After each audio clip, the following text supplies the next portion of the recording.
Oh, what a day! What a lovely day!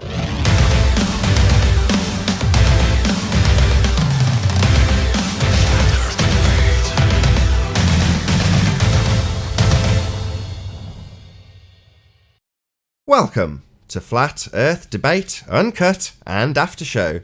I'm your host, Nathan Oakley, and if you are new to this channel, or you've not done so already, be sure to subscribe and hit the bell notification icon to keep up to date with the Flat Earth Debate. If you'd like to join the community debate, then go to nathanoakley.com and join the Flat Earth Debate community forum to keep up to date with the community Flat Earth Debate. If you'd like to support this channel, there is a super chat that runs alongside each of these shows while they're live. There's also a PayPal, Patreon and crypto link in the info box below this video. Now we are joined by a whole bunch of people, and I'm going to keep my kid amused while they hopefully keep you amused and I set up for the next live show. It would be interesting to see, or somebody to walk through. I mean, it could be me, it could be somebody else, but just wondering why refraction will affect normal visible light, but not infrared light. Or try to figure out the difference and show the difference that way, because and we've covered all the bases. When somebody starts to argue that at some point, I know it'll come up at some point. It's just there are different spectrums of light, so they get influenced by different things. Yeah, like the electron flooding, the new I linked it in the group chat. It's the this Mud Fossil University. It's one of his newest videos. If you go to Mud Fossil University on YouTube, this guy, he's a scientist. He does experiments on things that he finds with electron, like he sends light through the electrons and stuff like that. And he proves that he proves a bunch of stuff. It's on Mud Fossil University. He does reproducible experiments all the time on his findings on giants and electron flooding, and how neutrons don't exist. Neutrons aren't really a part of the new atomic model. There should be a whole new atomic model, basically. The atom is a vortex shape. It's toroidal. I was just trying to think of a way to sum this up in a simple way. Then maybe even a question could be asked. So the medium can affect different wavelengths, is what you're saying. Simply.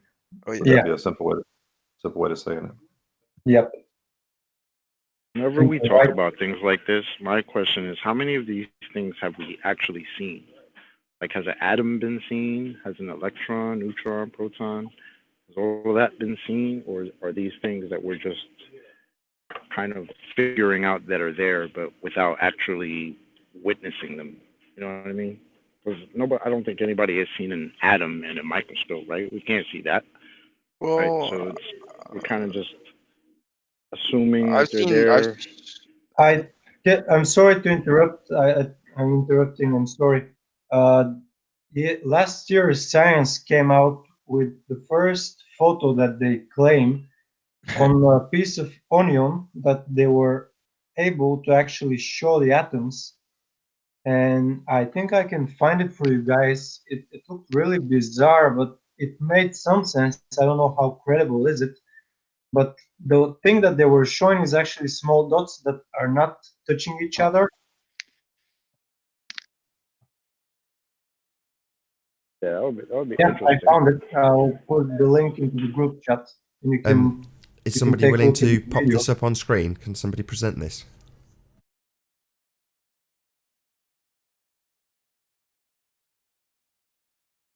Oh, nice to see the link.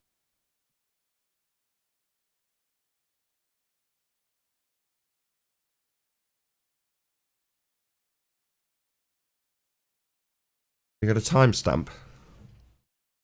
1:16 or 1 minute. 1 minute 16. University of California. Oh, okay, I've got it. I've got it on. You guys in the Hangout haven't, unfortunately, but I'll put it up on screen.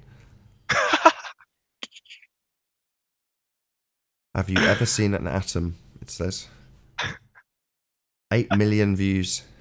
Wow.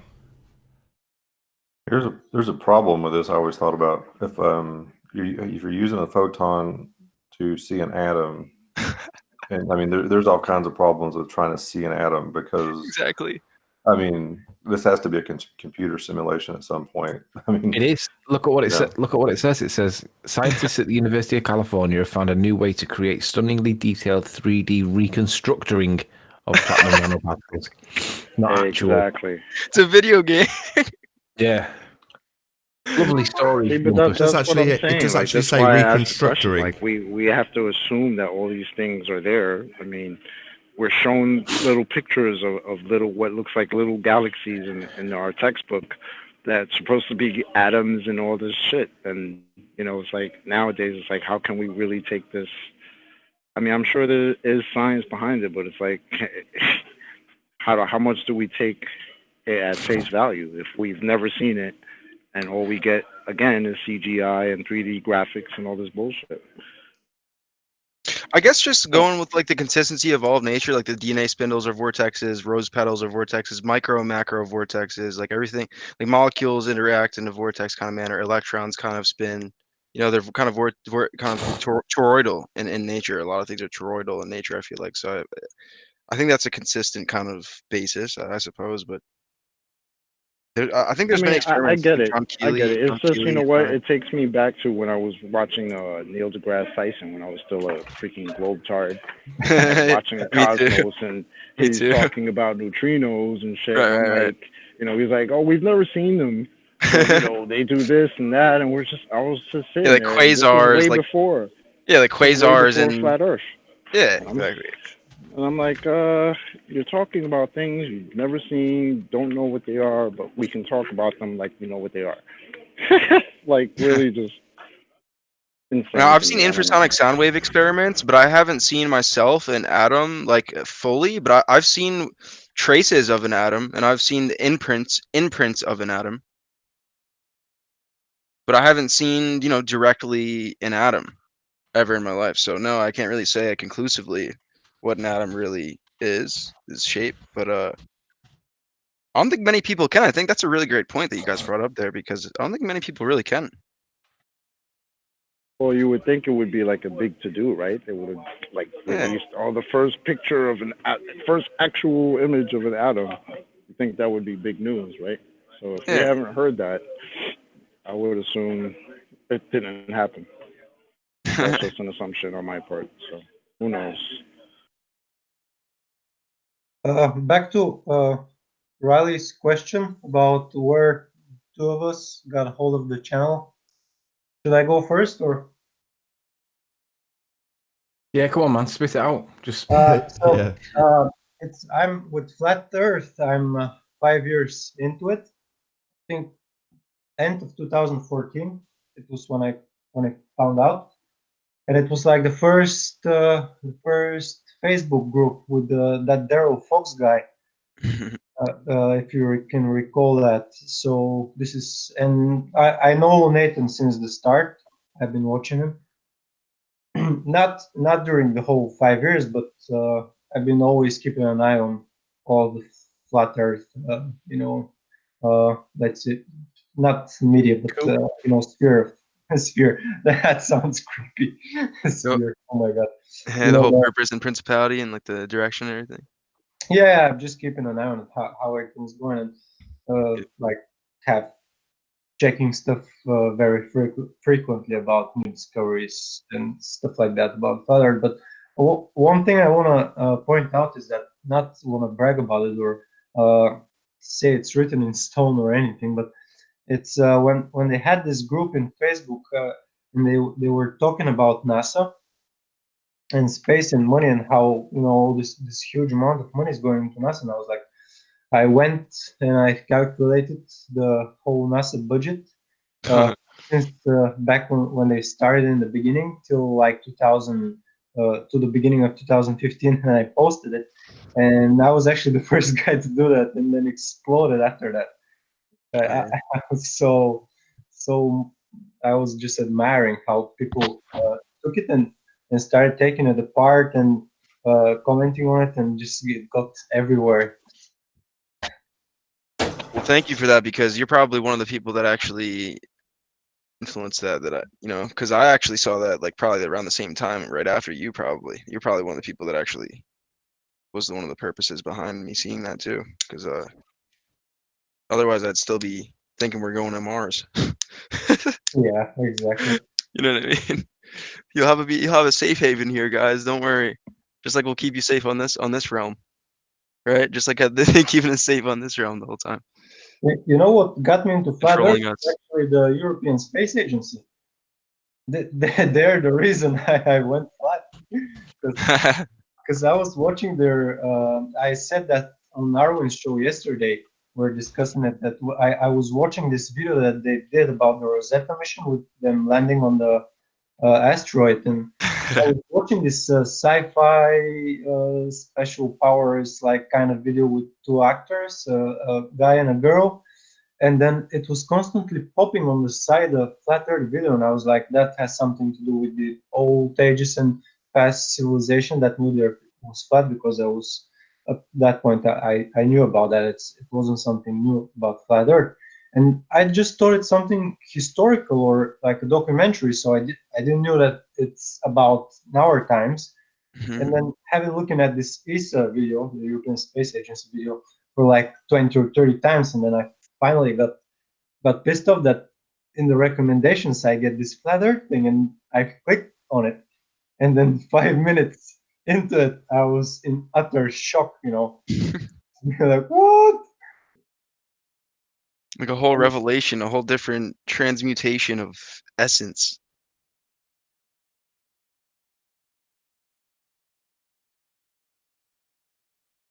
I think being a huge space junkie and being honest can take you to flat Earth really quickly, because when you Hey, physics learn warrior. all of the crap, explanations about stuff, then you always feel like something's missing, and then something like flat Earth pops on the side, and you take a look at it, and if you're good in physics and geometry, That's you're like exactly what it was for me. on the point. Yo, guys, you know what nobody mentions? That Felix Baumgartner jumped apparently inside of the atmosphere now, they claim, right? Because the atmosphere is past the moon. So apparently Felix Baumgartner was jumping from the inside of the atmosphere. He didn't need oxygen, right? Yeah, So they fucked took- him over. He's not now in space. They took him back to Earth.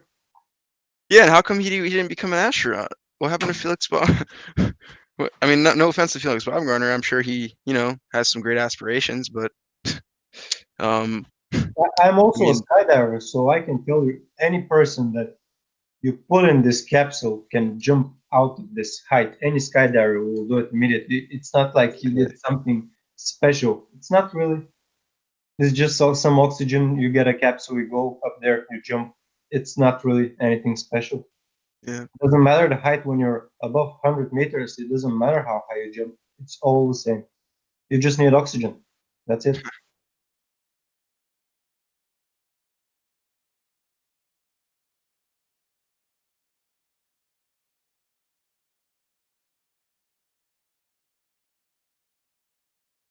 Oh, what a day!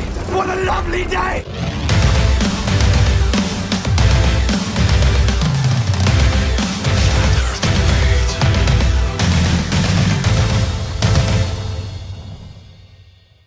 Welcome to Flat Earth Debate Live. I'm your host, Nathan Oakley, and if you are new to this channel, or you've not done so already, be sure to subscribe and hit the bell notification icon to keep up to date with the Flat Earth Debate. If you'd like to join the community debate, then go to nathanoakley.com and join the Flat Earth Debate Forum to keep up to date with the Flat Earth community debate. If you'd like to support this channel, there is a super chat that runs alongside each of these shows while they are live, and there's also a PayPal, Patreon, and crypto link in the info box below the video. Most importantly, if you would like to join the discussion, simply mute the page you are currently watching, then click the link in the info box below this video to join the panel and express your views on the shape of the Earth. If you do join, please don't swear. If you do, you'll be ejected, and if you are, please don't try to rejoin the stream using sock accounts. You'll be warmly welcomed back on the next stream. Please also share the show on social media. Sharing the show obviously increases the live audience, but this in turn increases the chances of a more diverse panel. So please share the show. And one last time, if you're new to the channel or you've not done so already, be sure to subscribe and hit the bell notification icon to keep up to date with the Flat Earth Debate.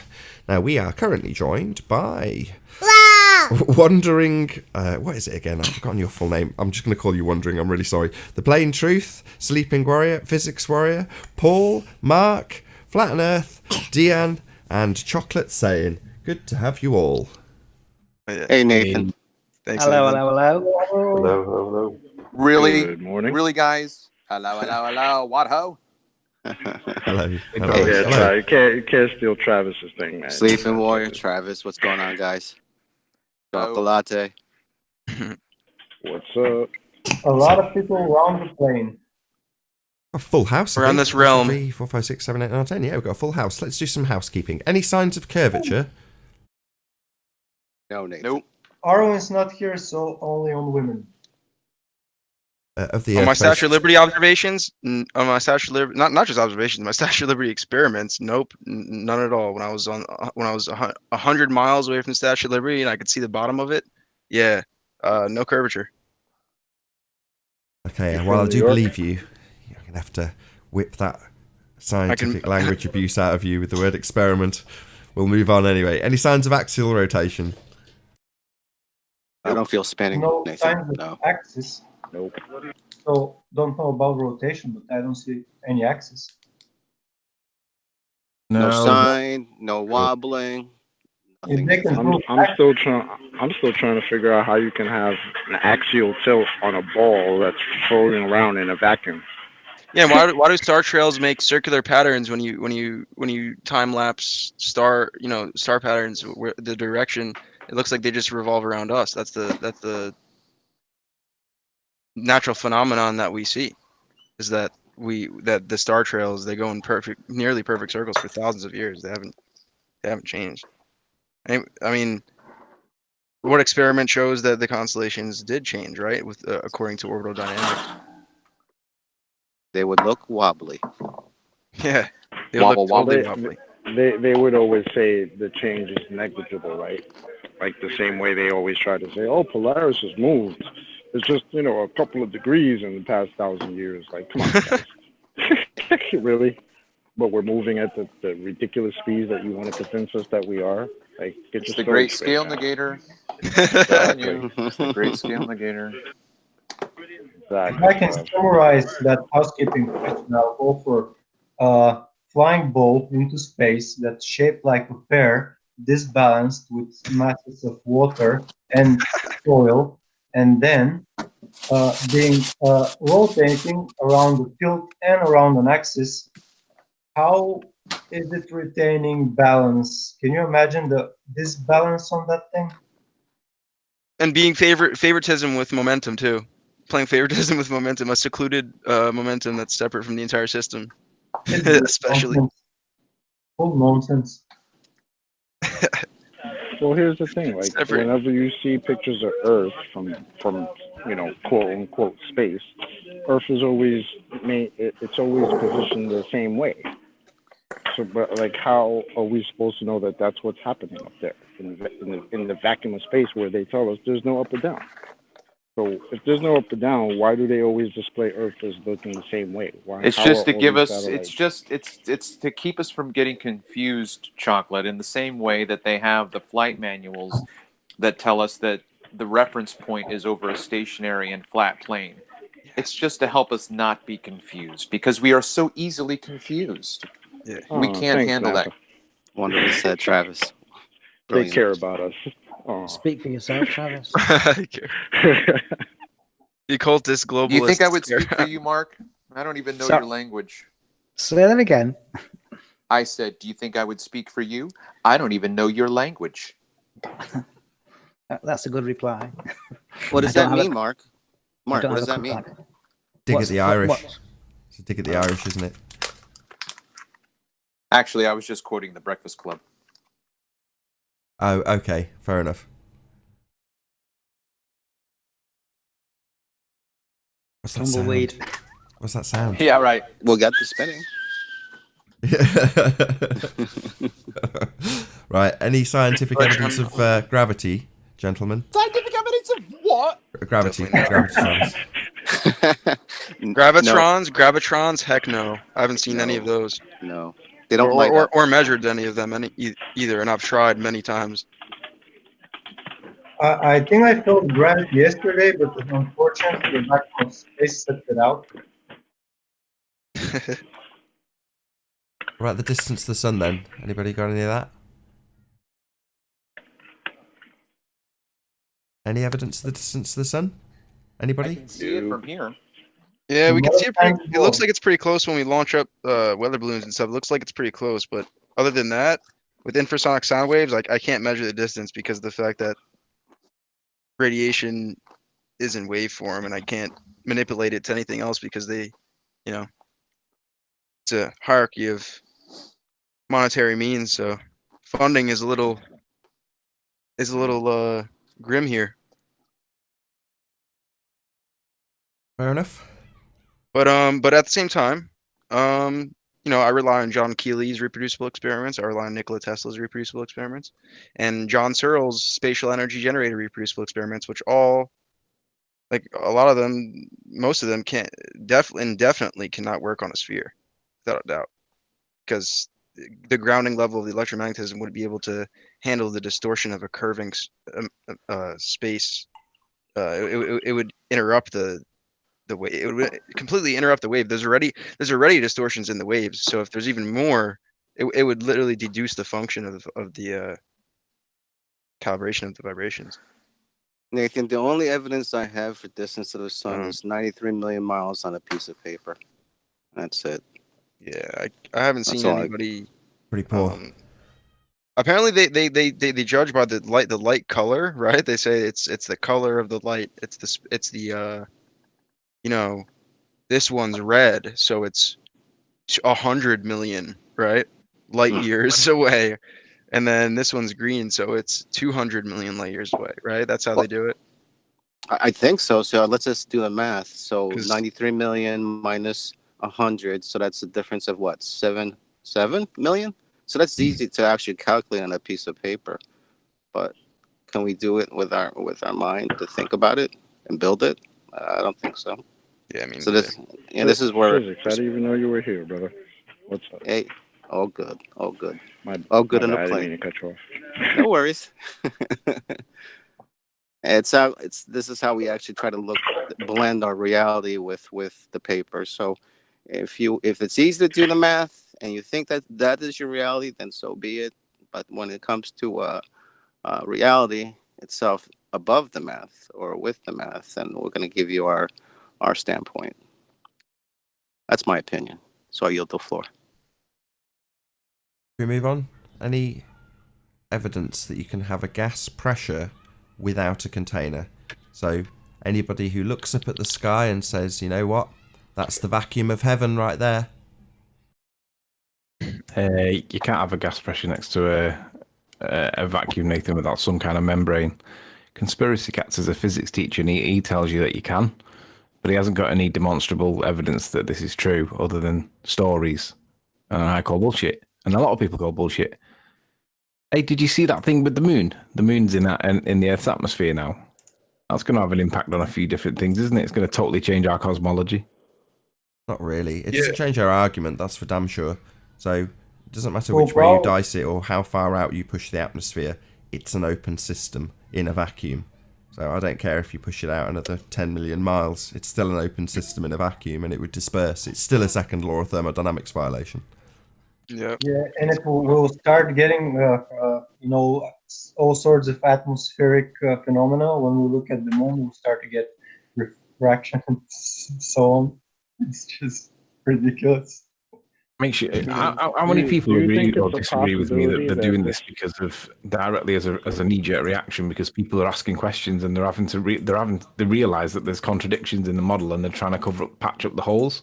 Anyone disagree? Damage Nope. control times I 10 think That was the same thing I said.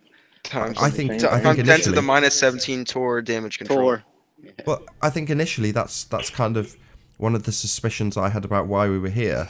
So back in the day, it's not that long ago, but a few years back, literally you could watch Jeranism say or do something and then watch a direct reaction from NASA, literally as a direct consequence of something he had said or exposed on his show. And that was back in the day when there was a very limited amount of people watching. And Yeah, my like suspicion was that 17,000. it's been put out into the area of, the public, so that it can primarily be ridiculed. So there is at least an opening for people to come in and overwhelm any information with pure ridicule. But also, you've got then a little test subject, a little mouse running around in a cage that you can have a look at if you're NASA and go, oh, thank you for exposing that hole in the cage, little mouse. Let's move you out of the way and put a little patch on that little hole there. So, yeah, I do think I suspected a few years back that was quite possibly the reason why we were here, so that they could find holes in their story and patch them up with another layer of bullshit. Just like they found the origin of life with the chip of a space rock. They found the origin of life. Apparently, the Japanese apparently found a reason why we exist, because they took a little piece of a space rock from 200 million miles away, and it's of a dime in weight, a U.S. dime, and they say it tells them about the origin of our existence. Isn't that a lovely story? Talking of Yeah. lovely stories, is there any evidence that we can have a self-perpetuating molten iron core at the centre of a presupposed spherical Earth? Paul No. Well, got a bit, but he won't tell us because he says that we're too stupid to understand it. So apparently it does exist, but again, it's coming from another baller that's full of dishonesty, so we can't really believe anything with them. Yeah, I call occultism black magica. It's like a cognitive dissonance, but times 10. It's like a black magic spell. It's witchcraft. Huge problem. Molten iron core spinning in a certain direction. If it's in the same direction as the presupposed sphere axial spin, then if they can tell us that there is a Coriolis effect and then the atmosphere gets velcroed to Earth, then why isn't Earth getting velcroed to the molten iron core if they have matching spinning directions? And in regards to that, if that's the case, in relation to each other, they'll cancel each other's spin, and the molten iron core will be just spinning with the same axial rotation as Earth is. So it will lose all the magically obtained electrical and magnetic properties. So it's a huge problem if they actually can point stuff out about it existing, because we can then totally demolish it. Right. Yeah, absolutely. Just going to read out Eric's super chat. Globers love to assert that we suffer, I think he means flat earthers, suffer from Dunning-Kruger. I believe in the most cases it's misapplied. Got some notes on it to share sometime. Oh, brilliant. Yes, that'd be wonderful, Eric. Whenever you're ready. There's no gap on the panel at the moment, unfortunately. And so, yeah, shout out to you for the super chat. Much obliged. And also shout out to Colin Turner for the super chat. Thank you very much indeed. Really do appreciate your support, both of you. Thank you very much. I had a comment from Walter Bislin on some thread somewhere. I can't even remember what video it was on now, but it was to do with gravity. And his claim, when I asked about proof gravity, his claim is that we can measure gravity to 8 decimal places every single day with a gravimeter. And I'm like, oh, really? So how are you going to prove that it's gravity that you're measuring and not something else? And of course, they can't prove it's gravity if they're measuring gravity at all. I could just argue that they're measuring the ambient noise in the atmosphere, or they're measuring the flow of electricity from the sky down to the earth in the flow from the ether. How are you going to prove that it's gravity that you believe that you're measuring to 8 decimal places? And of course, they can't prove it, but they believe it and they claim it, but there's no proof to prove that what they are measuring is gravity. It's nonsense. And so the experiment of the spatial energy generator, the John Searle spatial energy generator that defies gravity entirely, or the idea or the concept of gravity, to be generous, at least, right? Because we can't experimentally detect it, but the John Searle spatial energy generator harnesses electromagnetic field interaction, like it with neodymium core and spinning mercury, and it totally floats. It floats. The density is lowered. That's really what happens, is that the density lowers. The electrons, I guess, separate. Aren't they using magnet to create gravity? Is that what you're saying? Well, no. Well, I suppose that's what they say, right? They're using neodymium to. There we go. Yeah. But the John Searle spatial energy generator proves against gravity because it defies it. So gravity can't be a law. It can't be a law that holds things together. It can easily be defied by a simple experiment that's reproducible, like It's a red herring. just by spinning magnets and with the rare earth metals and certain interactions of chemical interactions that simply defies gravity right there. Just a little tiny experiment, micro, compared to the macro that they claim it is. That destroys their entire argument in one experiment. Alrighty. Spatial energy generator is reproducible. It's been used for ages and hidden from mass public for 110 years. Just to round out housekeeping, are there any signs of the presupposition of the R value, Earth radius? No. No, Nathan. Nope. How would we know if there was? Just Nobody can see it. Nobody can measure it. Nobody can detect it. How would you? I always wondered how did Aristophanes, when he did his sticks in the ground experiment or observation back in his day, how did he come to the conclusion that it was a sphere in the first place for his maths? Because he heard that Pythagoras was talking about spheres and how they're so great and like just like God and stuff. So he was like, "Oh yeah, that's my that's my path. You know, that's the truth." Because it sounds pretty cool that spheres are like so different than everybody else the way that they think, right?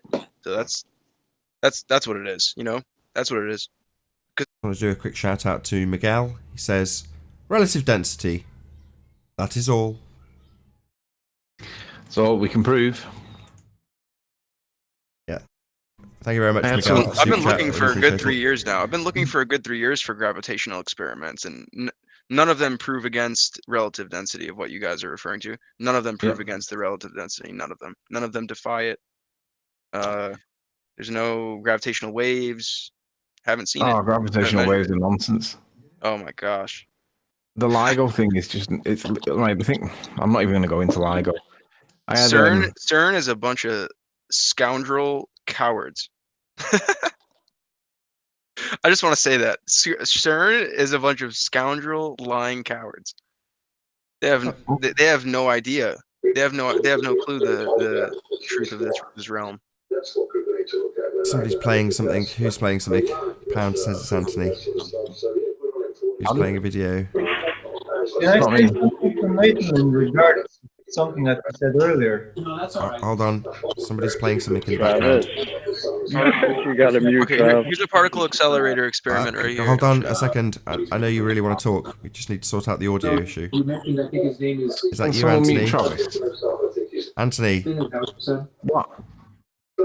It's not me, it's Travis. Oh, for fuck's sake. Travis.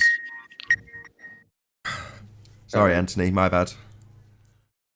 You always blame me. I know. Nathan. Yes. With about something that you said earlier about Jaren and NASA's lightning reflexes to reply to him. As I watched the past 3 months of the show, and it's getting bigger and bigger, and I think it will get huge. That's my just personal point of view. I think it will get really huge, and certain people are very concerned about getting that huge. So I have a proposal for one more question being added to housekeeping, like just right in the beginning. Something in the line of how desperate the glow heads are becoming about us getting bigger and bigger and louder. You want a housekeeping question in relation to the growth of flat Earth? Is that what you're saying? Well, no, about their fear of losing grips on it and them having a hard time arguing or something in that regards or that manner.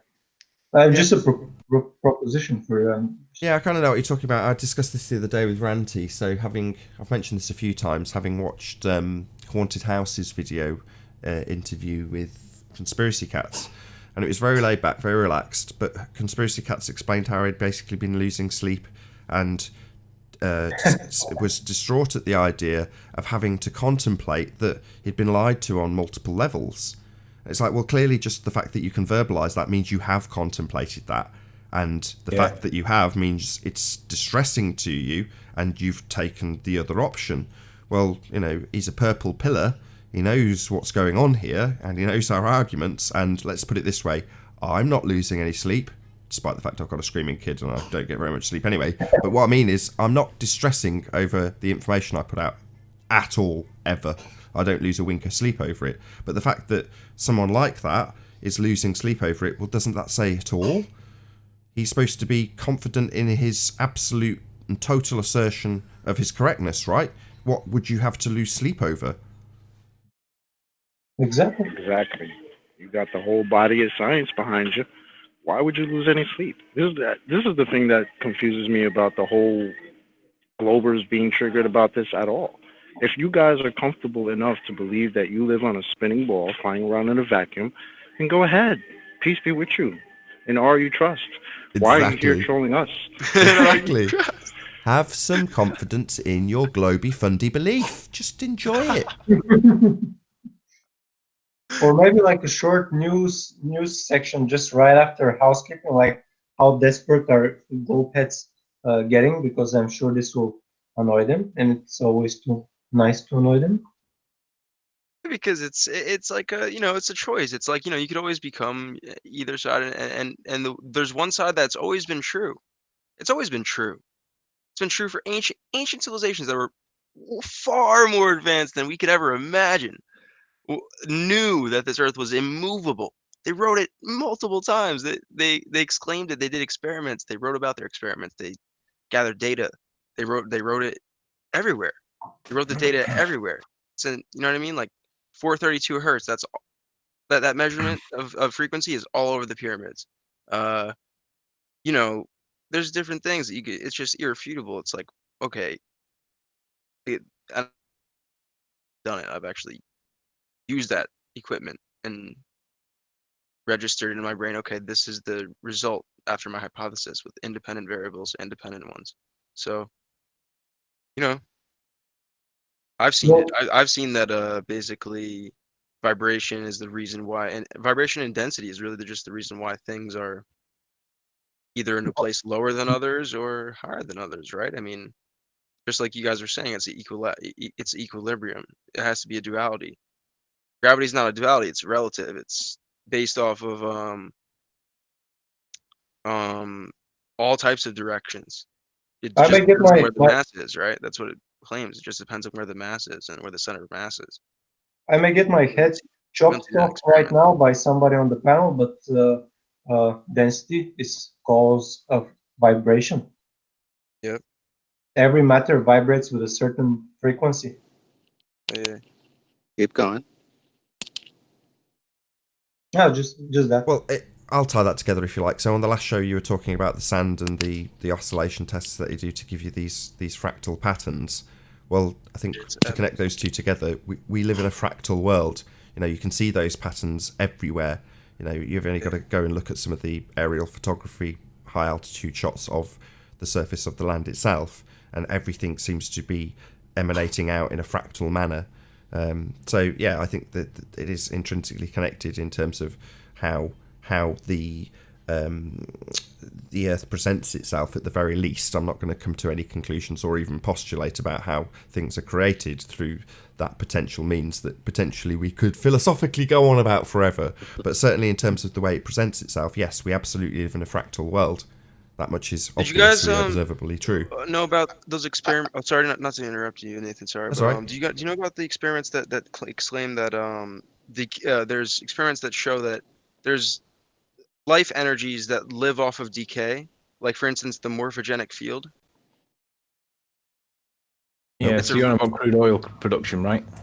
Like basically the reason why like starfish can regenerate is because they're designed with a morphogenic field. It lives off of decay. It's an infinite salamanders. Yeah, it's like an infinite loop of I mean not infinite, but it potentially could be infinite experimentally. Can I just add on that, on top of that? Energy regenerative? Sorry, go ahead. I can show you John Keely experiments where John Keely proves it, and many people have been reproducing them in Russia. Sorry, not to I just want to add on top of that that energy cannot be destroyed. Yeah, exactly. Yes, it can never be destroyed. It can never really be created either. I mean, I've never seen anybody create energy, just manipulate it. It's like water. Yeah, we If just there's manipulate it. water, That's it. there's water. It's always there. Yeah, and water is basically like the memory of essence of It is life on its own, you can say. yeah, like it's smart. It has its own awareness dimension.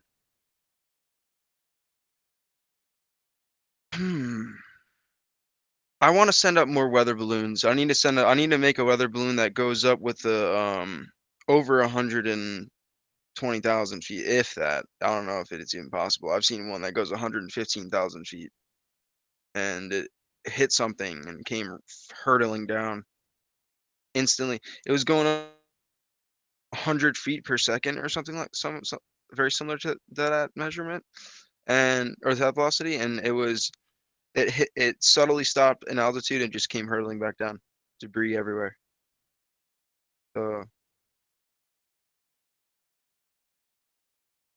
Been a couple like that, right? Yeah, so many couple of recently. rockets that have gone up there and seem to just hit something or slow down, and I don't know. It's weird. It's weird that we can't basically send anything past about I think the highest I've seen was like 128,000 feet. Yeah, that me too. But Yeah, I've past seen. that, I don't Yeah, think, you know, I don't know yeah, if exactly. it's just because the balloons can't handle it, or I don't know what's going on up there at that height, but something. Speaking of that height, if any Glober wants to come in for any questions in regards of their model or the theories that's out right now that everybody's talking about, I'm willing to jump off the plane. I'd like to see a Glober present their model. Yeah, I'm willing to be open to any type of like. I'm willing to go back to being a globetard again if I ever have to. You know what I mean? If it presents in experiments that it's reproducible, if it does. But so far, what I've seen is that we're on an immovable, flat, electromagnetic universe of a physical universe of divine consciousness that has purpose and calibration of frequency. That's what I see in experiments. Yeah, basically just sound. That's all I've seen really. Experiments is just sound experiments, really.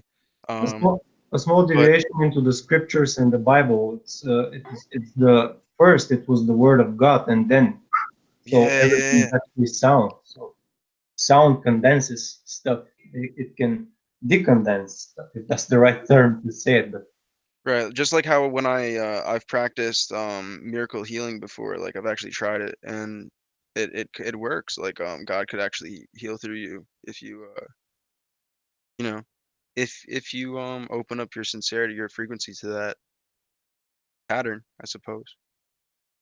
That kind of way of living, I guess. But Anthony, can you do me a small favor? Can you stop screen sharing just so we don't have two people the same on the icons? morphogenic field. Yeah, what's funny? TED Talk was gonna. What is it? I'm screen sharing. Yeah, you have my face for about an hour. Oh right, okay. I don't find myself that pretty, so. You'll have to give me a someone sec, someone in the chat said, "Why has that guy got two spots on the panel?" It's like, no, that's Anthony. Yeah, you'll have to bear with me. I mean, I'm just about to kick ass on Command and Conquer. I'll be done in about 2 minutes. Yeah, no worries. You got it. You got it covered. Play a both earther, and then I'll be the flat earther. Two of me. Hey, how is water intelligent? Because it blueprints all the blueprints all the interactions of the electrons that ever happened, and holds it within an equilibrium of fluidity, I guess, right? Or what Hey, is Eric, it? how you doing? The measurements are that Hello. electrons can't be entirely apart or entirely together, right? I'm now torn because I really want Earth Flattener to have this conversation, but Eric's got something to present, so I'm just going to leave it to you guys to figure it out. Asking. Oh, he can finish. I was just You can asking. go It's cool. Go Well, for it, good morning, Earth Flattener. Hey, buddy. How you doing, man? Very good, very good. All right, so we're waiting for me, or Yeah, go ahead. Are we presenting? All right. okay? Gotta share my screen there.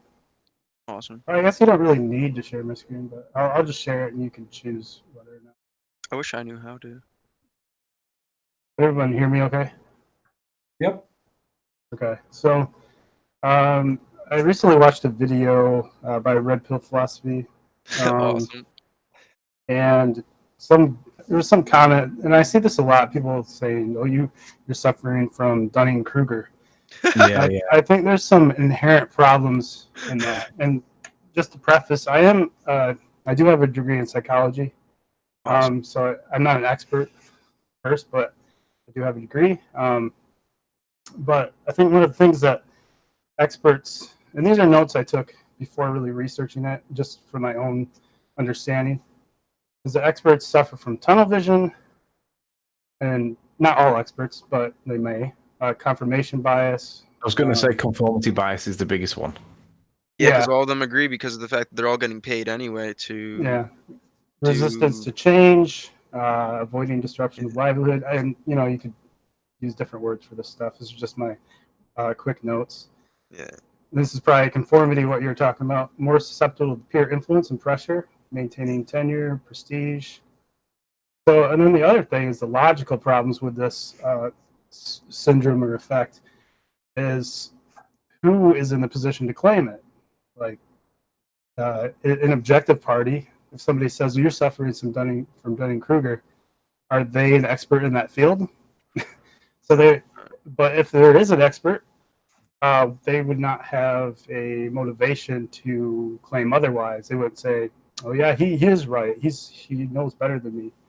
So they're automatically going to claim, "Yes, he thinks he knows because I'm the expert." So who would be able to know if the expert's Right. mistaken? The expert being a Right, person because if who's he's done the the most expert and he's successful wrong, experiments. he's obviously not the expert. Yeah. Are experts infallible and always right? Are non-experts No. fallible and always wrong? Do all experts on a given field agree on everything? And also, just in a lot of the things we're talking about are very theoretical, and there's a lot of interpretation. And I think that Dunning-Kruger can be more accurately applied to things like work, things that involve manual work and labor. Somebody thinks they're really good at artwork or something, but they're really awful, or building something like they think they're good with carpentry, but they're really awful. Things like that. Whereas you get into like theoretical sciences and things like that, there's a lot of interpretation and a lot of disagreements. And so, determining whether someone thinks they know more than they do is a lot more complicated. And we can only determine it based off their experiments, right? Based off of their successfully proven hypothesis and they're successfully proven with independent variable. Yeah.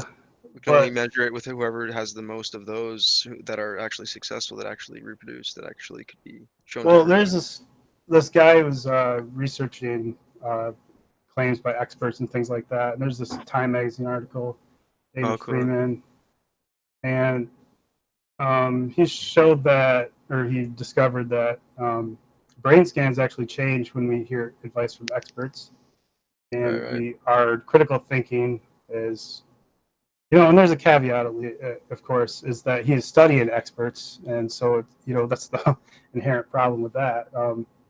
But also showing that we blindly follow experts in some cases. Sorry, can you just...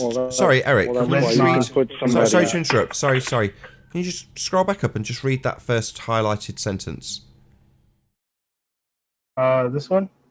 Is that the one? The one where basically... is it the next one up? Their brain scans... Yes, that one. So okay, brain scans show that when presented with expert advice, we actually lose our ability to make our own decisions.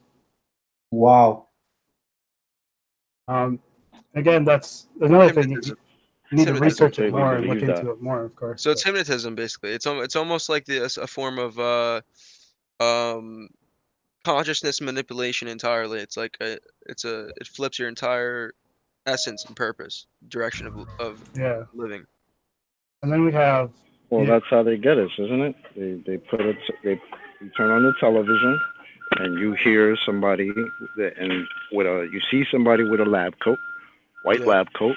They've got the words expert underneath, and now we don't have to critically think anymore because now we could just pay attention to whatever Mr. Expert is saying. Yeah. Yeah, Well, absolutely. And I think there's experts within various fields that don't agree, and so who's to say which expert is right? And it's, so what I guess basically what I'm finding is that people are claiming this Dunning-Kruger effect, but I think it really should apply more to practical things that can be visibly seen, like constructing things or doing work like painting or things like that. And I just had kind of a funny example. Yeah, that's a good one. That's a good one. I like that because the abstract aspects of painting and like the expressing essence and purpose and direction and like it actually shows and it displays like exactly if that person really can display like their like the nature of what they were designed to do and if they're true or I not. don't know. I've got a pipe over here. I'm really sorry because I just don't see this as a good example on account of the fact that any artwork is always completely subjective in terms of its quality. Whereas if you said, for the sake of argument, a mechanic, you go into a garage you've never used before and you say to the mechanic, "Are you a good mechanic?" And the guy goes, "I am the best mechanic in the world." And you go, "Okay, right, I'll definitely leave my car with you then." And then you come back an hour later, he says, "Yeah, I've fixed it all, the oil's been changed." You drive away and it spews oil all over the road and the brakes don't work. Well, that would be Dunning-Kruger. In other words, it's self-evident from his actual ability, which is demonstrated in the car when you pick it up, that he's not as good as he thinks he is. Yeah, especially if it happens over and over again. Especially if it happens like multiple times, then that's Dunning-Kruger No, effect. actually, right? that's not. You've missed a part of it out, Nathan. The Dunning-Kruger effect is where you think that you're better than you are. You fail to perform as good as what you did, which is that's where you got to. But then, isn't the third part that you refuse to accept that there was a problem with yourself in the first place and blame other things like it was a bad paper or it was a bad, like the refusal to accept that you've just fucked up. No, it's not. That's not it. So all Dunning-Kruger is they assess the students for their abilities post-exam. So they say, "How well do you think you did?" And the people who said, I aced the exam, I did fantastically," didn't do as well as the people who were more modest in their, "Well, I could have perhaps worked a bit harder on section 5. I did research a lot for section 1, but I maybe didn't fill enough of the answer out. I don't know, I'll wait and see how well I did." Those people tended to do better than the ones that went, "Yeah, aced it. I know exactly what I'm doing." Yeah. So it's based off of it's like an example of overconfidence. Overconfidence from the it's like it's branching the supernatural of your perception of what you It's summed up with one sentence, which is the reality that it's summed up with one sentence, which is to say you don't know what you don't know, and an acceptance of that will generally be acquired from somebody who is smarter. So not knowing that you don't know much tends to fall into the category of people who are overly confident because they don't appreciate how little they know. So it's one of those. I mean, of these, I like knowing little. I like knowing not much right now. Yeah, I like that too because being comfortable not knowing as much, especially if it's true, right? Especially if it's true that person doesn't know as much, that they're not expert in the fields. Or Even if knowing they're not as much considered an is expert, how much even if little you know. Yeah, but even if they're considered credible and an expert by society, that also doesn't mean that person is necessarily an expert too, right? Because society itself could be wrong about the. One thing I will add about any of these so-called scientific tests or scientific studies, again, they're not scientific. That's the first thing. The second thing is none of us have performed this study, and I bet none of us have actually done any research whatsoever on Mr. Dunning or Mr. Kruger in terms of the actual validity to it or the size of the group that they focused on or any of that stuff. So time and That's time why again I see people. why are they pushing it Bear around? with That's me a why, second. right? It's Bear with silly. me a It's second. silly what they're Bear with doing. me. So time and time again I see people that will quote whatever effect that is deemed to be a scientific explanation of some effect that we notice it normally in society, and you go and actually double check it, and it's got a very small group of people that they're actually focused on. So it doesn't really represent anything. Or you'll find a counter study that did it again and got a totally different result. But these things aren't necessarily useful in terms of presenting them up as absolute fact to make an argument or counter argument. It's more just a useful way of describing something that sometimes is self-evident, like I say with the example of the mechanic, that effect that we're trying to illustrate just by using the words Dunning-Kruger, and us all being on a general understanding what that means about what you're trying to detail, i.e. somebody that thinks they're much better than they actually are in reality. Yeah, exactly. And so I guess what I'm overall trying to say is that people who use that are just using it as a card or to label people, and they're not in a position to be able to determine whether somebody's an expert or not. So it just generally that's how people use it. So a good example of Dunning-Kruger would be CERN then, right? Because CERN is confident that they're the ones that know the answers to the universe, right? But they deceive everybody because they tell us. I just dropped a link in the chat on both the live and the Hangout that the Colbert report, whatever it is, talked about the crisis in science. I thought was really good. It's about 30 minutes long. He unpacks a lot of what we're talking about: the problem with the peer review process, the problem with ethics, the problem with funding, the problem with all that stuff. Is all. Oh, yeah, the funding is like all towards the Falkland Islands people, the people who meet in the Falkland Islands every year, southeast of Argentina. Every year they meet there. Billions and trillionaires. Is this a globalist report, Paul? Yep. No, it's not globalist. Okay, It's Colbert. No, he may be, but he just if you listen, he speaks about the problem with science. This is the crisis of science. It just talks about all the issues. It's just good. It's a good video. All right, so we weren't talking about the elites. Okay. I really liked Anthony's explanation about the syndrome when he added the third point. It was actually like he was describing a globe head. It was brilliant. John Keeley apparently proved that he proved levitation is actually a You're talking about a morphogenic field with John Cleely. Is that correct? Oh no, well no, that was sorry, that was a separate. The morphogenic field. I was going to mention that how TED Talks was going to do a scientific conference. Apparently, a scientific conference on the morphogenic field on YouTube, and they deleted it the first day that they were going to post it. They deleted it, and then so basically, I mean that's irrelevant. But anyway, morphogenic field. It's been proven like that starfish. The reason why they could regenerate is because their mitochondria live off of decay, or like their vibration of their it's kind of like a loop. It's like a loop of electrons kind of on. It's crazy. And But it's got an application to regenerate itself. Is that what you're saying? Like yeah, and it's apparently it's experimentally they've done it, and you could exponentially increase the rate at which it works, because you could. All right, so somebody loses an arm or actually a leg or whatever appendages. We're trying to find this type of driver that the salamander or this is able to regenerate its own self or a piece of itself. Right, like the answer behind like why exactly is it that it has the imprint of like going back to the way it was, right? Like because it has a field, because it has a field of energy that it resonates with, that is meant to resonate at a higher level, but also at an equilibrium, right? Like at a balanced level too, pure level. And like can I add on top of that? Sure, absolutely. Sometimes people that have the amputees that are missing an arm or a leg, they say that they can still sense their fingers. Right. Like it's probably something to do with. Right, because we have that neural connection to the electrons themselves. So we're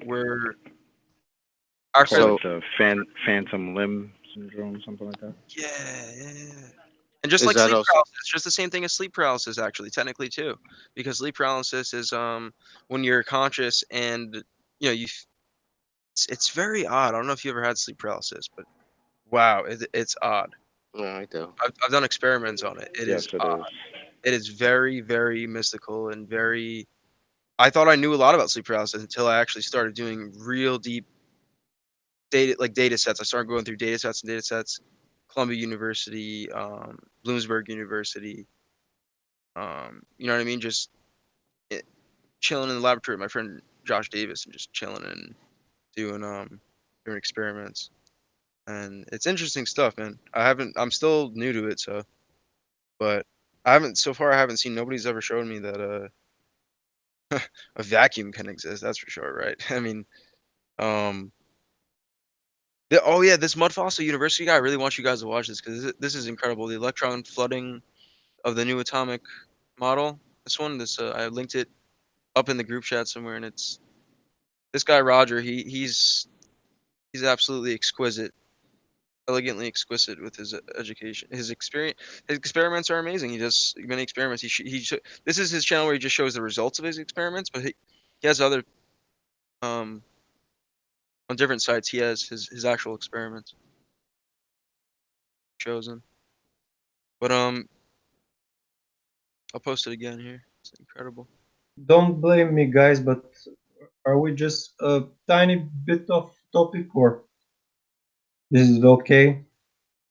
Because I think I'm fine with that topic, but I think we're getting slightly off. Yeah. Blame me if I'm not right. I don't mind. Is Mark still here? Where'd Mark go? I didn't hear what you said. What did you say? Dan? I think we're getting slightly off topic. I like all the topics. I'm fascinated. I would like to go on, but I think we're just deviating slightly off our main course. Yeah. I know we're into science. Well, unfortunately, we don't have a Glober in here to give So- us his best evidence of gravity. Yeah. Or anything else for that matter. We'll love one. Can I then just say something to Anthony, because earlier I spoke about it, and it's to do with his studies now, and Yeah. if he got that early on, I was saying that I obtained some phone numbers of some physics teachers and some PhDs that I will be contacting tomorrow and getting a discussion with them about the second law of thermodynamics. I'll be trying to get some answers, and then I'll be sharing my results with you guys on the panel Okay, cool. to see how that goes. It will be interesting. Oh yeah. I love Very that. cool. I love seeing the different results from different professors and their curriculum. It's incredible. I'll just go and ask, where's the barrier? Right. Is Nathan, there an experiment with the container, without, like just like Nathan says, without a container vacuum? Possible. Were you trying to get my attention, Anthony? yeah, I asked Rumpus in a chat somewhere yesterday if you could give me the definition of gravity, and I'll read what he put verbatim, and we'll just laugh at the end of it. He says, I can define gravity very easily. It is the force of attraction of mass to other mass as described by Newton in his universal law of gravitation, which is caused, get this, which is caused by the bending of space-time as per general relativity. You can prove gravity by standing on some scales and by any number of gravity experiments. Like what? Of course, including Cavendish, which, if you like, you can buy a kit to test yourself. And of course, all my points have been verified, proved, validated, experimented upon, and peer-reviewed millions of times by professional scientists and scientific institutions, whereas all you have is your stupidity and wishful thinking, Dunning-Kruger exemplified. And Don't of worry. course, And of course, you can't cope with debate on the subject, and you are too stupid to understand simple explanations because you don't have the understanding. You don't have the understanding of a science from a 13-year-old's perspective. Well, Rumpus is telling people these things in these threads on pro baller channels, and we all know that the bending of space-time, as per Einstein, peace be upon him, is a mathematical construct. It's maths. RB upon him. Yeah, but it's a mathematical construct, and it can't cause anything to anything ever just because it's maths. But he's telling people that it is the mass attractive mass caused by the bending of space-time. No, Rumpus. The bending of space-time replaced Newtonian principles. It didn't cause Newtonian principles. You appear to have this wrong. Yeah, accuse me of Dunning-Kruger. Anthony, can you ask Rumpus what exactly does bend the space? Yeah, what's the force that bends the space-time? Yeah, ask this question. What? And with that, I will say a huge, massive, enormous thank you to all of the live audience as I bid you all farewell from the live section of this show. If you're watching on Nathan Oakley 1980, then stay tuned as there will be an after show to follow. Also, a massive thank you to all of the debating panel for making this live debate possible. Be sure to like, comment, share, subscribe, and check out the forum on nathanoakley.com. I've been Nathan Oakley, and I'll see you all in the next video. Oh, what a day! What a lovely day!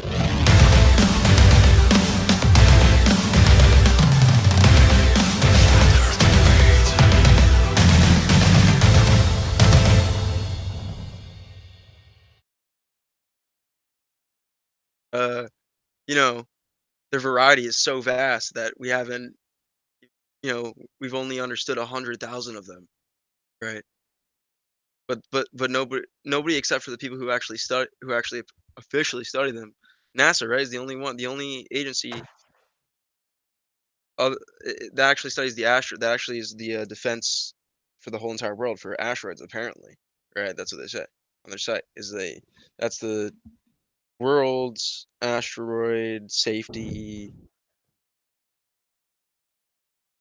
bullshit. Yeah. Right.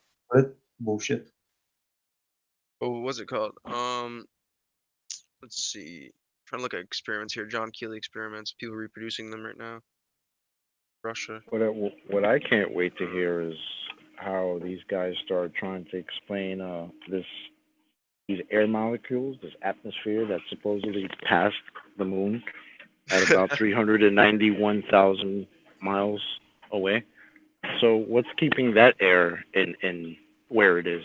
Is that the gravity of Earth, or is that the gravity of the moon, like the little 1/6 gravity, or is it the Earth gravity that's keeping all that air 400,000 miles away attached to whatever atmosphere this is? Like, I can't wait to hear this crap. How they try to rework this into their already crappy model. When I read the article, it talked about that what the atmosphere is supposedly made of. I think is hydrogen, so which would be the smallest mass atom, you would think. So how if mass tracks a mass, that's so little mass. I don't know. There's just obviously problems. Definitely problems. Right, hydrogen is like one of the most electromagnetic. Like it's one of the most conductive electromagnetic molecule. Like it's totally electromagnetic. So that's why it has to be in a closed system. That's it. Like it has to be in a closed system, and then there'd be a separate outer layer outside system that's not a vacuum. It can't be a vacuum if there is an outside system. Even if there was an outside system, it can't be a vacuum because there hasn't been shown in an experiment, right? All the ones that they've the globe side has sent me so far, I tried myself and with my colleagues, and it just doesn't work. It doesn't work.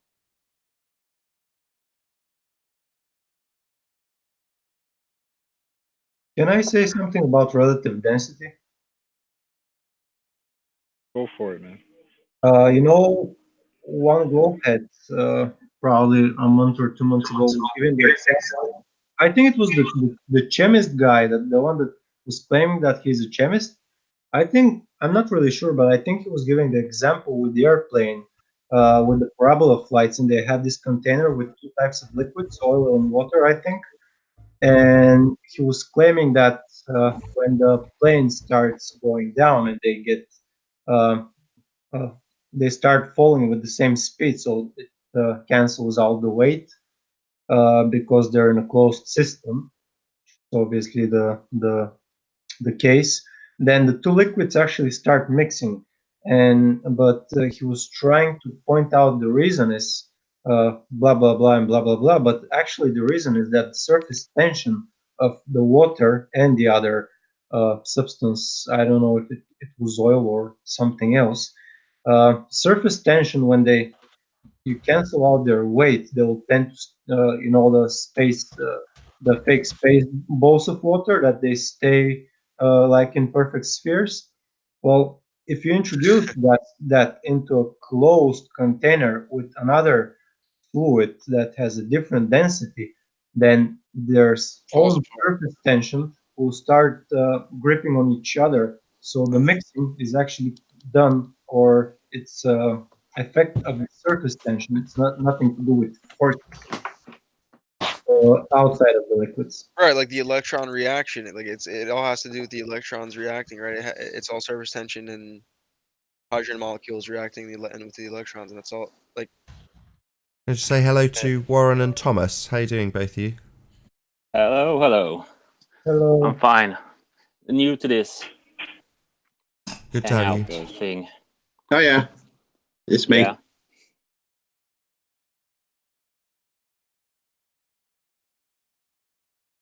I just find it incredible how many more electromagnetic experiments are reproducible compared to gravity experiments, or compared to also quantum. I mean, quantum is there's some quantum experiments that could be feasible, I suppose, but just from what I've tried. But I don't know. Yeah, one thing I'm sure of is definitely electromagnetism. That's always been a law, right? I mean, isn't electromagnetism is directly related to the second law of thermodynamics as well, right? Like, without each other, they wouldn't exist, right? Pressure and Well, they're all connected yeah, through ether. That's the right, thing that's keeping them in source, working in unison, is the ether. It's like the source code of everything. definitely, and it's Because you need, resonated through if all you have, everything, I'm right? sorry to interrupt, but if you have condensed matter that can radiate non-material or non-matter, or radiate some type of energy, then you need another medium that will support all of this. So that's ether.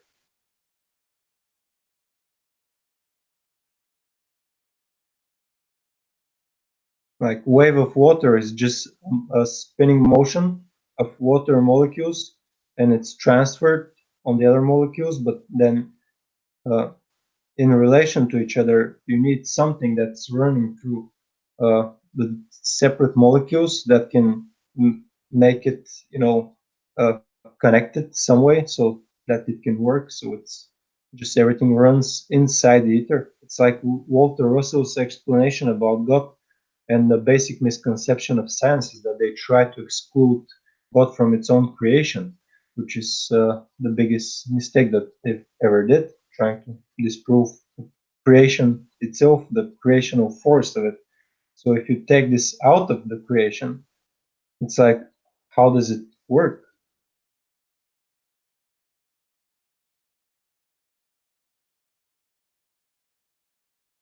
You need like something all.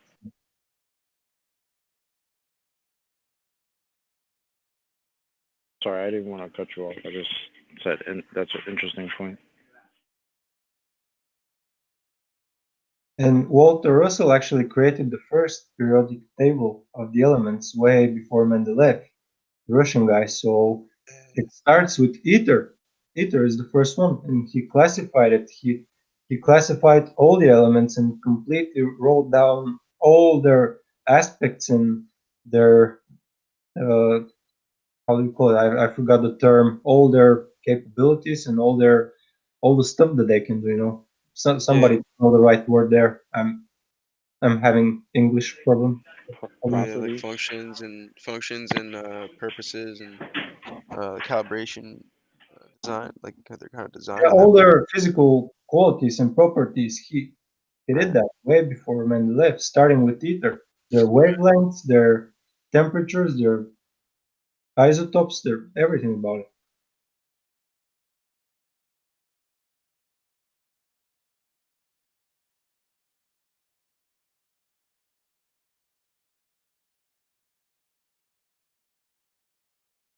That's another thing too, is that we have evidence of them hiding disinformation from the public, or at least filtering it. So why wouldn't it be true?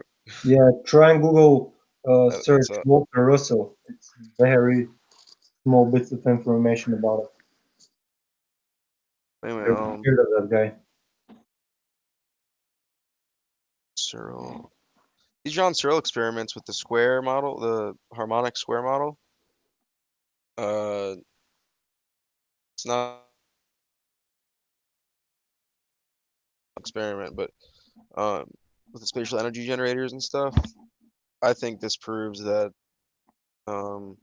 just like you're saying, like the ether. Well, Searle is still alive, I think. yeah, right. He's like He is. a I think he badass. lives in Australia. Yeah, he's a badass. That guy is like He's legend. old. He's old now, but he's still alive, John Searle. I think that he's the reason that the Navy and well, not really just the Navy, but like the certain like military contractors that are like owned by the Rockefellers, Rothschilds, and certain families stuff.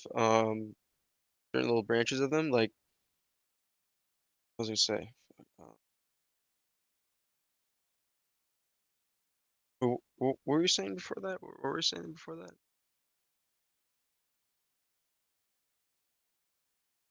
Kind of lost train of thought because I was kind of having another abstract thought to get into, but an experiment. But Said something about field energy generation or something. or the spatial energy generator, the square harmonic model, like the square harmonic experiments, like where you could just basically spin magnets together and harmonize them with the rhythm of nature, or just the rhythm of pattern of the electromagnetic frequencies of. I, I I don't know exactly how the practicality of it works because I haven't created it myself, but I've seen people create it and I've seen it work. Now, I've seen the video from his house with the cylindrical magnets arranged in the circles. Yeah, in person, I've seen people actually create it and watch it work and power their whole house. But I haven't actually They're created it selling myself. them now, actually. Magnet generators are now being sold all over the world. Oh wow. Yeah, it's like 6 years ago they started selling them. Oh yeah, I'm sure that it's probably more prevalent in, obviously probably not America. America probably gets it last. Not sure, but I I think this America is so wicked right now that it's a little bit better now, but it's still super wicked. It's still super. Can't really get that too much high tech technology over here because it's taken. It's all exclusive. Well, yeah, but Only certain cities. how technology went. It's like they went from real technology to making it really complex and Simulatory and yeah. So they want to push technology in the opposite way, where they can obtain control of it, because actually all of the devices that the great minds created are very simple, so everybody can recreate. That's why they went microchips and they went circuits and blah blah blah, so they can just control it and get the money for it. It's like when they discovered the qualities of electricity, say Nikola Tesla, for example, they spent 10 years researching and advancing, and then the powers that be spent 90 years figuring out how they can tax you for it. It's not that they were creating the technology. they were trying to figure out the way and the technology to tax it, not to make it widely available. They knew how to make it more widely available. They had the opportunity, but they were just like, okay, well, let's just systematically, exclusively, rarely release it ever. So they pretty much decided. Wow, that's crazy. And see, so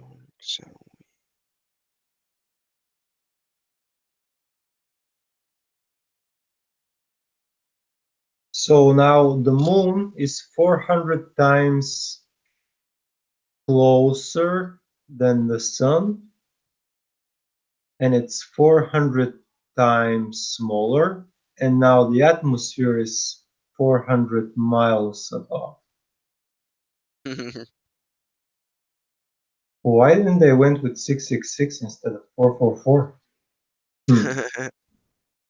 Strange. that's their only coincidence that they have, I think. They're probably sad about it. But still we're willing to take it apart anytime some new information pops about it. Atmosphere, reaching the far ends of the cosmos. The tiny pale blue flying dots. This, outnumbers the gravity force by its own gravity, vacuum force by its own gravity. So what's the relationship like? What's the total strength of the vacuum of space compared to the amount or the weight of the air that the Earth's gravity is pulling towards the Earth? So if we say that, just an example, all the air around Earth weighs like 5 trillion tons, and then compare that to the force of the non-ending vacuum, what's the relation, or the relation between both, or not the relation, but the another word that I forgot. What's the difference between them? Like in, let's say, vacuum has a strength of 99.9%, and Earth's gravity has a strength of 0.9%. Do they came up with these numbers, like science claiming that they know how powerful space vacuum is and how much force it has, and then how much force Earth gravity has, so they can compare it? Do they came up with nonsense like that? Does anybody know? Through my folders right now, actually.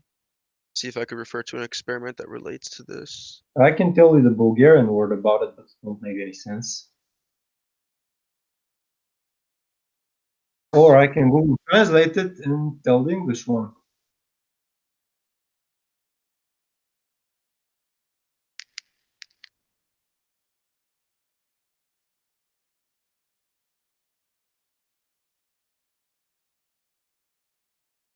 Yeah, what's the ratio between them?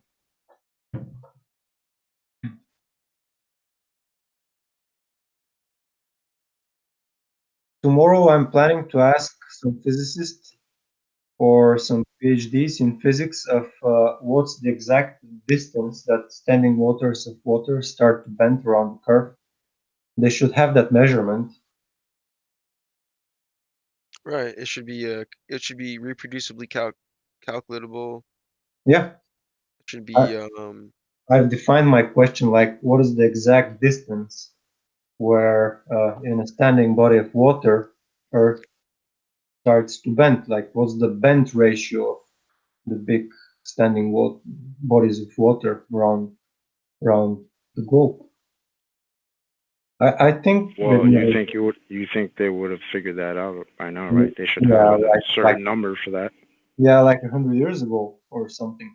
At right, least. but apparently it's specially relative, guys. Apparently it's relative on your position on the globe. Should be Apparently. everywhere on the pier. It's such a donkey show. It's such a world stage puppet Muppet show of just like you said, like white lab coat dudes who are liars, Yeah. scoundrels. Let's discuss how long till like the whole world switches from a globe to flat Earth. I think it's less than 5 years. Yep, I think so. I'll Five say to 10 2.5 years, and it's exactly. all flat Maximum 10 years. everywhere. Maximum 10 years. I think you're right. Minimum probably 5 years, or average probably 5 years. Maximum 10 years, maybe. Hopefully not 10. Hopefully 5. But I think it's sooner than 10 years, much sooner. It's such a huge wave now that it's no way stopping it. yeah, it is. It's bigger than people think. It's so regulated. The funniest thing is that it's so regulated on YouTube, but it's not that regulated on like Reddit. Well, Reddit it's kind of regulated on Reddit, but there's certain sites like 4chan and certain sites that it's not that regulated actually. And it's still kind of prevalent, so it's pretty great. And also, there's definitely independent institutes that are available to visit. Like I go to internship at like certain independent research with independent researchers, or who have degrees and who started their own. You know? Yeah, so they're probably trying to regulate it because they want to put tax on it. Yeah, exactly. So they could get like that's what I'm thinking, bro. I think NASA just takes all the space exploration money and uses it on weapons, to create mass weapons, so eventually they could start destroying. Well, Shit. you know that after 9/11, we're expecting the false alien invasion. I think that's the huge plan. Yeah, the fake alien invasion. Yeah, That's why they push space. That's the one world government plan. yeah. Is the space invasion. So they need all the knowledge they can get about our flat about the atmoplane. Yeah, about the And how they can manipulate it. interdimensional onion plane, pretty much. It's like an interdimensional onion plane, or infrasonic onion plane, pretty much. Just sound. It's basically just that's the real fabric. You know what I mean? Like the fabric would be not space, but the fabric would be sound to me. You know what I mean? Yeah, because see, real model of flat Earth can be actually created. Yeah. And have you seen the superconducting magnets that they use this circular flat thingy with? Oh yeah, the circular flat. It's like it's called a They yeah. have See what you're saying. I have it right here on the they have this super cooled conductor, and it's magnetically locked over the surface. And if you push it around, it just goes in circles. I don't know if I'll find the video now and post it. So this can actually model of flat Earth can be easily created, and I think sound can be used as a barrier to hold different pressure in. It's like domed by sound waves. I think that can hold like better. You can see that there is a way or some kind of barrier that's needed to actually hold the pressure of the airplane. And with that, I'm actually going to say another huge, enormous, massive thank you to all of the debating panel for making this after show possible. And of course, a massive thank you to all of you in the Nathan Oakley 1980 premiering audience for tuning in. If you want me to do after this live stream, or this premiering stream, I should say, finishes, then go to nathanoakley.com and check out the community forum to keep up to date with the community Flat Earth debate. Be sure to like, comment, share and subscribe. I've been Nathan Oakley, and I'll see you all in the next video. Oh, what a day! What a lovely day!